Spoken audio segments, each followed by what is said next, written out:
बुढ़िया को क्या चाहिए? भर पेट भोजन।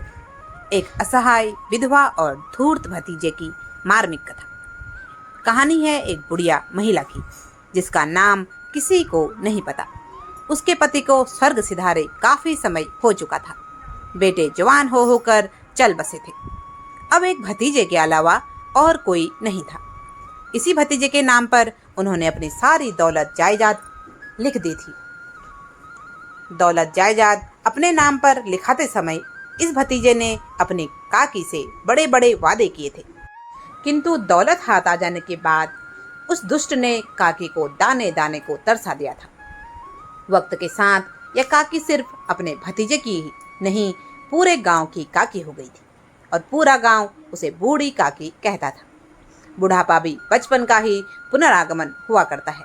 जैसे एक बच्चे को धन दौलत जायदाद संपत्ति इन सब चीजों से कोई मतलब नहीं रहता, उसे सिर्फ खाने को अच्छी अच्छी चीजें मिल जाए, अच्छा वह उसी में खुश रहता है। उसी प्रकार बूढ़ी काकी में जीवा स्वाद के सिवा और कोई चेष्टा शेष न थी।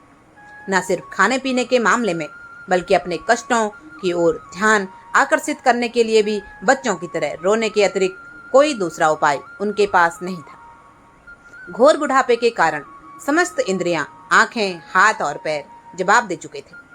पृथ्वी पर पड़ी रहती थी और घर वाले कोई बात उनकी इच्छा के विरुद्ध करते, भोजन मिलने में देरी हो जाती अथवा बाजार से कोई वस्तु आती और ना मिलती तो ये रोने लगती थी।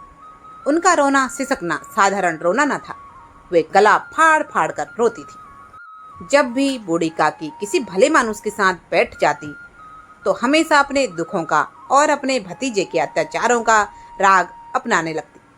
यह देखकर भतीजा बुद्धिराम आग हो जाता और घर में आकर उन्हें जोर जोर से डांटने लगता। उनकी देखा देखी बच्चे भी बूढ़ी काकी को सताने में कोई कसर नहीं छोड़ते। कोई चुटकी काटकर भाग जाता, कोई इन पर पानी का कुल्ला कर देता। काकी चीख मारकर रोती, परंतु यह बात प्रसिद्ध थी कि वह केवल खाने के लिए रोती है, अतः उनके रोने चिल्लाने पर कोई ध्यान नहीं देता था। हाँ, काकी क्रोधातुर होकर बच्चों को गालियां देने लगती तो भतीजे बुद्धिराम की पत्नी रूपा घटनास्थल पर आ पहुंचती और काकी को गाली देने के दंड में जोर जोर से चिल्लाकर अपमानित करती। इस भय से काकी अपनी जीभ की तलवार का बहुत कम प्रयोग करती थी। संपूर्ण परिवार में यदि काकी से किसी को अनुराग था तो वह बुद्धिराम की छोटी लड़की लाडली थी। लाडली अपने दोनों भाइयों के डर से अपने हिस्से की मिठाई और चॉकलेट बूढ़ी काकी के पास बैठकर खाया करती थी। यही उसका रक्षागार था। हालांकि काके के पास बैठना लाडली को महंगा पड़ता था, क्योंकि आधी से ज़्यादा मिठाई और चॉकलेट तो काकी ही खा जाती थी। फिर भी भाइयों की छीना झपटी के मुकाबले यहाँ फायदा था और इस प्रकार लाडली और बूढ़ी काकी को एक दूसरे से विशेष प्रेम हो गया था। रात का समय था। बुद्धिराम के द्वार पर शहनाई बज रही थी और गांव के बच्चों का झुंड विस्मयपूर्ण नेत्रों से गाने का आनंद उठा रहा था। चारपाइयों पर मेहमान विश्राम करते हुए नाइयों से मुक्कियां लगवा रहे थे। पास में ही खड़ा भाट बिरुदावली सुन रहा था और कुछ भावज्ञ मेहमानों की वाह वाह पर ऐसा खुश हो रहा था मानो इस वाह वाह का यथार्थ में वही अधिकारी है। आज बुद्धिराम के बड़े लड़के मुखराम का तिलक आया है, यह उसी का उत्सव है। घर के भीतर स्त्रियां गा रही थी और रूपा मेहमानों के लिए भोजन में व्यस्त थी। भट्टियों पर कड़ा चढ़ रहे थे, एक में पूड़ियाँ कचौड़ियाँ निकल रही थी, दूसरे में अन्य पकवान बन रहे थे। एक बड़े हंडे में मसालेदार तरकारी पक रही थी। घी और मसाले की शुद्धावर्धक सुगंधी चारों ओर फैल रही थी। बूढ़ी काकी अपनी कोठरी में परेशान बैठी हुई थी। खाने की मजेदार खुशबू ने उसका चित्त बेचैन कर दिया था। वे मन ही मन में विचार कर रही थी कि शायद मुझे पूड़ियाँ न मिलेंगी। इतनी देर हो गई, कोई भोजन लेकर नहीं आया। मालूम होता है सब लोग भोजन कर चुके हैं, मेरे लिए कुछ बचा ही नहीं। यह सोचकर उन्हें रोना आया, परंतु किसी अपशगुन के भय से वह रो न सकी। आहा, कैसी सुगंध है! अब मुझे कौन पूछता है, जब रोटियों के ही लाले पड़े हैं तब ऐसे भाग्य कहाँ कि भर पेट पूड़ियाँ मिले। यह विचार कर उन्हें रोना आया। कलेजे में हुक सी उठने लगी, परंतु रूपा के भय से उन्होंने फिर मौन धारण कर लिया। बूढ़ी काकी देर तक इन्हीं दुखदायक विचारों में डूबी रही। घी और मसालों की सुगंधी रह रहकर मन को आपे से बाहर कर देती थी। मुंह में पानी भर भर कर आता था। पूड़ियों का स्वाद स्मरण करके हृदय में गुदगुदी होने लगती थी। कैसे पुकारूं? आज लाडली बेटी भी नहीं आई। दोनों छोकरे सदा तंग किया करते हैं, पर आज उनका भी कहीं पता नहीं। कुछ तो मालूम हो कि क्या क्या बन रहा है। बूढ़ी काकी की कल्पना में पूड़ियों की तस्वीर नाचने लगी। खूब लाल लाल, फूली फूली, नरम नरम होंगी। रूपा ने भली भांति भोजन किया होगा। कचौड़ियों में अजवाइन और इलायची की महक आ रही होगी। एक पूड़ी मिलती तो जरा हाथ में लेकर देखती। क्यों न चलकर कढ़ा के सामने बैठूं। पूड़ियाँ छन छन कर तैयार होंगी। कढ़ा से गरम गरम निकालकर थाल में रखी जाती होंगी। फूल की खुशबू हम घर में भी सूंघ सकते हैं, परंतु वाटिका में कुछ और बात है। इस प्रकार निर्णय करके बूढ़ी काकी उकड़ू बैठकर हाथों के बल सिरकती हुई बड़ी कठिनाई से चौखट से उतरी और धीरे धीरे रेंगती हुई कढ़ा के पास जा बैठी। यहाँ आने पर उन्हें उतना ही धैर्य हुआ जितना भूखे कुत्ते को खाने वाले के सम्मुख बैठने में होता है। रूपा उस समय कार्यभार में उद्विग्न हो रही थी। कभी इस कोठे में जाती, कभी उस कोठे में, कभी कढ़ा के पास जाती, कभी भंडारे में जाती। किसी ने बाहर से आकर कहा, महाराज ठंडाई मांग रहे हैं। ठंडाई देने लगी। इतने में फिर किसी ने आकर कहा, भाट आया है, उसे कुछ दे दो। भाट के लिए पैसे निकाल रही थी कि एक तीसरे आदमी ने आकर पूछा, अभी भोजन तैयार होने में कितनी देर है? जरा ढोल मजीरा उतार दो। बेचारी अकेली स्त्री दौड़ते दौड़ते व्याकुल हो रही थी, झुझलाती थी, कुड़ती थी, परंतु क्रोध प्रकट करने का अवसर ना पाती थी। भय होता कहीं पड़ोसी ने यह न कहें कि इतने में उबल पड़ी। प्यास से स्वयं कंठ सूख रहा था। गर्मी के मारे फूंकी जाती थी, परंतु इतना अवकाश नहीं था कि जरा पानी पी ले अथवा पंखा लेकर झले। यह भी खटका था कि जरा आंख हटी और चीजों की लूट मची। इस अवस्था में उसने बूढ़ी काकी को कढ़ा के पास बैठी देखा तो जल गई। क्रोध न रुक सका। इसका भी ध्यान न रहा कि पड़ोसी ने बैठी हुई है। मन में क्या कहेंगे? पुरुषों में लोग सुनेंगे तो क्या कहेंगे? इस प्रकार मेंढक केंचुए पर झपटता है, उसी प्रकार वह बूढ़ी काकी पर झपटी और उन्हें दोनों हाथों से झटक कर बोली, ऐसे पेट में आग लगे। पेट है या भाड़? कोठरी में बैठते हुए क्या दम घुटता था? अभी मेहमानों ने नहीं खाया, भगवान को भोग नहीं लगा, तब तक धैर्य ना हो सका। आकर छाती पर सवार हो गई। जल जाए ऐसी जीभ, दिन भर खाती ना होती तो जाने किसका हांडी में मुंह डालती। गांव देखेगा तो क्या कहेगा? बुढ़िया भरपेट खाने को नहीं पाती होगी, तभी तो इस तरह मुंह बनाए फिरती है। डायन न मरे न माचा छोड़े। नाम बेचने पर लगी है, नाक कटवा कर दम लेंगी। इतनी ठूसती है ना जाने कहाँ भस्म हो जाता है। भला चाहती हो तो जाकर कोठरे में बैठो। जब घर के लोग खाने लगेंगे तब तुम्हें भी मिलेगा। तुम कोई देवी नहीं हो कि चाहे किसी के मुंह में पानी ना आ जाए, परंतु तुम्हारी पूजा पहले ही हो जाए। बूढ़ी काकी ने सिर उठाया, न रोई न कुछ बोली, चुपचाप रेंगती हुई अपनी कोठरी में चली गई। आवाज ऐसी कठोर थी कि हृदय में और मस्तिष्क की संपूर्ण शक्तियां, संपूर्ण विचार और संपूर्ण भार उसी ओर आकर्षित हो गए थे। नदी में जब कगार का कोई बड़ा खंड कटकर गिरता है तो आसपास का जल समूह चारों ओर से उसी स्थान को पूरा करने के लिए दौड़ता है। भोजन तैयार हो गया है, आंगन में पत्तलें पड़ गई हैं। मेहमान खाने लगे। स्त्रियों ने जेवनार गीत गाना आरंभ कर दिया। मेहमानों के नाई और सेवकगण भी उसी मंडली के साथ किंतु कुछ हटकर भोजन करने बैठे थे, परंतु सभ्यतानुसार जब तक सबके सब खा न चुके कोई उठ नहीं सकता था। दो एक मेहमान जो कुछ पढ़े लिखे थे, सेवकों के दीर्घार पर झुझला रहे थे। वे इस बंधन को व्यर्थ और बेकार की बात समझ रहे थे। बूढ़ी काकी अपनी कोठरी में जाकर पश्चाताप कर रही थी कि मैं कहां से आ गई। उन्हें रूपा पर क्रोध नहीं आया, अपनी जल्दबाजी पर दुख था। सच ही तो है, जब तक मेहमान लोग भोजन न कर चुकेंगे घर वाले कैसे खाएंगे। मुझसे इतनी देर भी न रहा गया। सबके सामने पानी उतर गया। अब जब तक कोई बुलाने नहीं आएगा नहीं जाऊंगी। मन ही मन इस प्रकार का विचार कर वह बुलाने की प्रतीक्षा करने लगी। उन्हें एक एक पल एक एक युग के समान मालूम होता था। उनकी कल्पना शक्ति साथ में आसमान पर पहुंच चुकी थी। अब पत्तल बिछ गई होगी, अब मेहमान आ गए होंगे, लोग हाथ पैर धो रहे होंगे, नाई पानी दे रहा है, मालूम होता है लोग खाने बैठ गए। जेवनार गाया जा रहा है, यह विचार कर वह मन को बहलाने के लिए लेट गई। धीरे धीरे एक गीत गुनगुनाने लगी। उन्हें मालूम हुआ कि मुझे गाते देर हो गई। क्या इतनी देर तक लोग भोजन ही कर रहे होंगे? किसी की आवाज़ सुनाई नहीं देती। अवश्य ही लोग खा पी कर चले गए। मुझे कोई बुलाने नहीं आया है। रूपा चिढ़ गई है। क्या जाने ना बुलाए, सोचती हो कि आप ही आएंगी। वह कोई मेहमान तो नहीं है जो उन्हें बुलाऊं।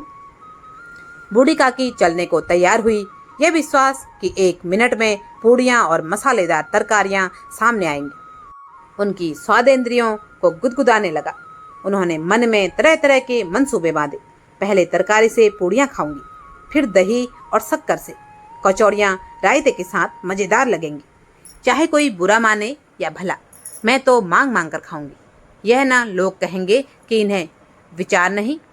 कहाँ करें, इतने दिन के बाद पूड़ियाँ मिल रही हैं तो मुंह छूटा करके थोड़ी ही उठ जाऊंगी। वह उकड़ू बैठकर सरकते हुए आंगन में आई, परंतु हाय दुर्भाग्य, अभिलाषा ने अपने पुराने स्वभाव के अनुसार समय की मिथ्या कल्पना की थी। मेहमान मंडली अभी बैठी हुई थी। कोई खाकर उंगलियां चाट रहा था, कोई तिरछे नेत्रों से देख रहा था कि और लोग अभी खा रहे हैं या नहीं। कोई इस चिंता में था कि पत्तल पर पूड़ियाँ छूट जाती हैं, किसी तरह इन्हें भीतर रख लेता। कोई दही चाट कर चटकारा था, परंतु दूसरा दोना मांगते संकोच करता था कि इतने में बूढ़ी काकी रेंगती हुई उनके बीच में आ पहुंची। कई आदमी चौंक कर उठ खड़े हुए, पुकारने लगे, अरे यह बुढ़िया कौन है? यहाँ कहाँ से आ गई? देखो किसी को छू न दे। बुद्धिराम काकी को देखते ही क्रोध से तिल मिला गई। पूड़ियों का थाल लिए खड़े थे, थाल को जमीन पर पटक दिया और जिस प्रकार निर्दयी महाजन अपने किसी बेईमान और भगोड़े कर्जदार को देखते ही उसका टेंटुआ पकड़ लेता है, उसी तरह लपक कर उन्होंने काकी के दोनों हाथ पकड़े और घसीटते हुए लाकर उन्हें अंधेरी कोठरी में धम से पटक दिया। आशारूपी वाटिका लू के इस झोंके में नष्ट हो गई। मेहमानों ने भोजन किया, घर वालों ने भोजन किया, बाजे वाले धोबी चमार भी भोजन कर चुके थे, परंतु बूढ़ी काकी को किसी ने न पूछा। बुद्धिराम और रूपा दोनों ही बूढ़ी काकी को उनकी निर्लज्जता के दंड देने का निश्चय कर चुके थे। उनके बुढ़ापे पर, दीनता पर, हदग्यात पर किसी को करुणा न आई थी। अकेले लाडली उनके लिए कुड़ रही थी। लाडली को काकी से अत्यंत प्रेम था। बेचारी भोली लड़की थी, बाल विनोद और चंचलता की उसमें गंध तक न थी। दोनों बार जब उसके माता पिता ने काकी को निर्दयता से घसीटा तो लाडली का हृदय ऐंठ कर रह गया। वह झुंझला कर रह गई थी कि हम लोग काकी को क्यों बहुत सी पूड़ियाँ नहीं देते? क्या मेहमान सब की सब खा जाएंगे? और यदि काकी ने मेहमानों से पहले खा लिया तो क्या बिगड़ जाएगा? वो काकी के पास जाकर उन्हें धैर्य देना चाहती थी, परंतु माता के भय से ना जाती थी। उसने अपने हिस्से की पूड़ियाँ बिल्कुल ना खाई थी। अपनी गुड़िया की पिटारी में बंद कर रखी थी। उन पूड़ियों को काकी के पास ले जाना चाहती थी। उसका हृदय अधीर हो रहा था। बूढ़ी काकी मेरी बात सुनते ही उठ बैठेंगी। पूड़ियाँ देखकर कैसी प्रसन्न होंगी, मुझे खूब प्यार करेंगी। रात को 11 बज गए थे। रूपा आंगन में पड़ी सो रही थी। लाडली की आंखों में नींद न आती थी। काकी को पूड़ियाँ खिलाने की खुशी उसे सोने न देती थी। उसने गुड़ियों की पिटारी सामने रखी थी। जब विश्वास हो गया कि अम्मा सो रही है तो वह चुपके से उठी और विचारने लगी, कैसे चलूं? चारों ओर अंधेरा था, केवल चूल्हों में आग चमक रही थी और चूल्हों के पास एक कुत्ता लेटा हुआ था। उसने पिटारी उठाई और बूढ़ी काकी की कोठरी की ओर चल दी। बूढ़ी काकी को केवल इतना स्मरण था कि किसी ने मेरे हाथ पकड़कर घसीटे। फिर ऐसा मालूम हुआ कि जैसे कोई पहाड़ पर उठाए लिए जाता है। उनके पैर बार बार पत्थरों से टकराए, तब किसी ने उन्हें पहाड़ पर से पटका। वे मूर्छित हो गई। जब वे सचेत हुई तो किसी की जरा भी आहट नहीं सुनाई दे रही थी। समझी कि सब लोग खा पी कर सो गए और फिर बेचारी रोने लगी। मेरी तकदीर भी सो गई। रात कैसे कटेगी? हाय राम, क्या खाऊं? पेट में अग्नि धधक रही है। हाँ, किसी ने मेरी सुध नहीं ली। क्या मेरा पेट काटने से धन जुड़ जाएगा? इन लोगों को इतनी भी दया नहीं आती कि ना जाने बुढ़िया कब मर जाए, उसका जी क्यों दुखावे। मैं पेट की रोटियां ही खाती हूँ कि और कुछ? इस पर यह हाल, मैं अंधी अपाहिज ठहरी, ना कुछ सुनूं ना कुछ बूझूं। यदि आंगन में चली गई तो क्या बुद्धिराम से इतना कहते न बनता था कि काकी अभी लोग खा रहे हैं, फिर आना। मुझे घसीटा पटका, उन्हीं पूड़ियों के लिए रूपा ने सबके सामने गालियां दी। उन्हीं पूड़ियों के लिए इतनी दुर्गति करने पर भी उनका पत्थर का कलेजा ना पसीजा। सबको खिलाया, मेरी बात तक न पूछी। यह विचार कर काकी निराशामयी संतोष के साथ लेट गई। ग्लानि से गला भर भर कर आता था, परंतु मेहमानों के भय से रोती न थी। सहसा कानों में आवाज आई, काकी उठो, मैं पूड़ियाँ लाई हूँ। काकी ने लाडली की बोली पहचानी, चटपट उठ बैठी, दोनों हाथों से लाडली को टटोला और उसे गोद में बिठा लिया। लाडली ने पूड़ियाँ निकाल कर दी। काकी ने पूछा, क्या तुम्हारी अम्मा ने दी हैं? लाडली ने कहा, नहीं, ये मेरे हिस्से की हैं। काकी पूड़ियों पर टूट पड़ी। 5 मिनट में पिटारी खाली हो गई।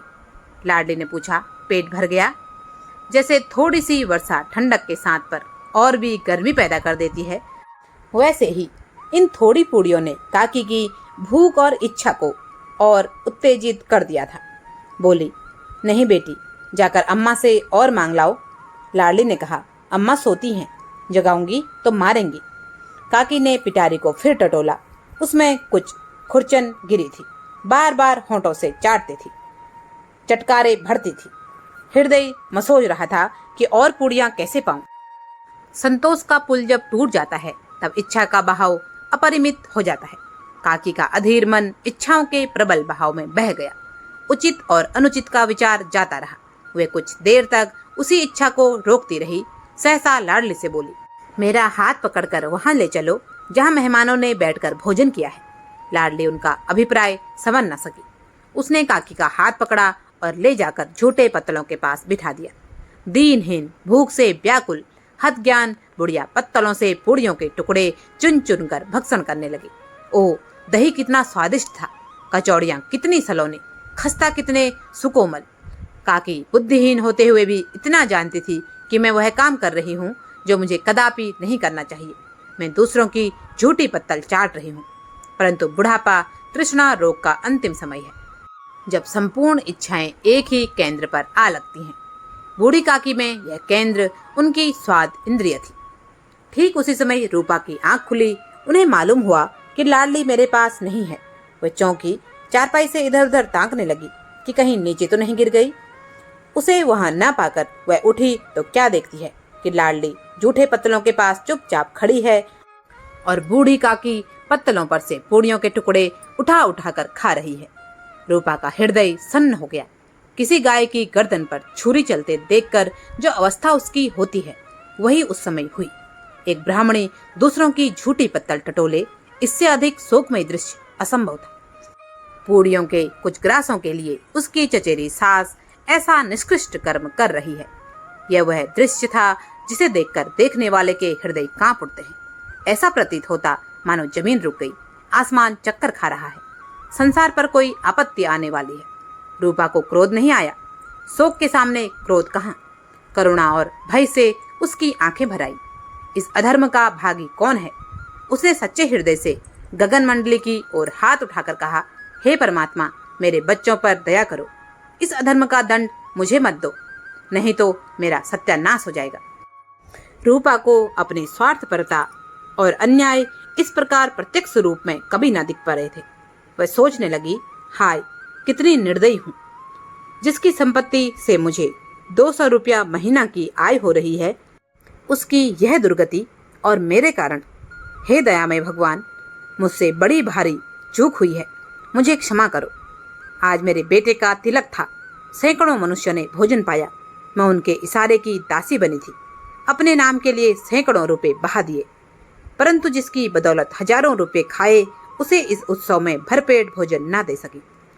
केवल इसी कारण तो वह वृद्धा असहाय है। रूपा ने दिया जलाया, अपने भंडार का द्वार खोला और एक थाली में संपूर्ण सामग्रियां सजाकर बूढ़ी काकी की ओर चली। आधी रात जा चुकी थी। आकाश पर तारों के थाल सजे हुए थे और उन पर बैठे हुए देवगण स्वर्गीय पदार्थ सजा रहे थे, परंतु उसमें किसी को वह परमानंद प्राप्त न हो सकता था जो बूढ़ी काकी को अपने सम्मुख थाल देखकर प्राप्त हुआ। रूपा ने कंठारुद्ध स्वर में कहा, काकी उठो, भोजन कर लो, मुझसे आज बड़ी भूल हुई। उसका बुरा न मानना, परमात्मा से प्रार्थना कर दो कि वह मेरा अपराध क्षमा कर दे। भोले भाले बच्चों की भांति जो मिठाइयाँ पाकर मार और तिरस्कार सब भूल जाता है, बूढ़ी काकी वैसे ही सब कुछ भुलाकर बैठी हुई खाना खा रही थी। उनके एक एक रोए से सच्ची सद इच्छाएं निकल रही थी और रूपा बैठी स्वर्गीय दृश्य का आनंद लेने में निर्मग्न थी। दोस्तों, भगवान का वास कहीं हो ना हो, पर वृद्धजनों के हृदय में साक्षात नारायण निवास करते हैं। जो संतान अपने बूढ़े माता पिता का निरादर करते हैं या उन्हें घर से निकाल देते हैं, वह पाप करते हैं, और पाप की जो भयंकरतम सजा होती है उसे आमंत्रित करती है, वह नारायण का तिरस्कार करती है। आज की कहानी यदि पसंद आई हो तो कृपया इसे लाइक करें, ज़्यादा से ज़्यादा लोगों के साथ शेयर करें। आज की हमारी आने वाली पीढ़ी के लिए यह वीडियो बहुत ही ज्ञानवर्धक है। कृपया चैनल को सब्सक्राइब करें, बेल आइकन दबाकर मेरी हर वीडियो का नोटिफिकेशन प्राप्त करें। आपके प्यार, सम्मान, आशीर्वाद और प्यारे प्यारे कमेंट्स के लिए बहुत बहुत धन्यवाद। जय जय श्री राम।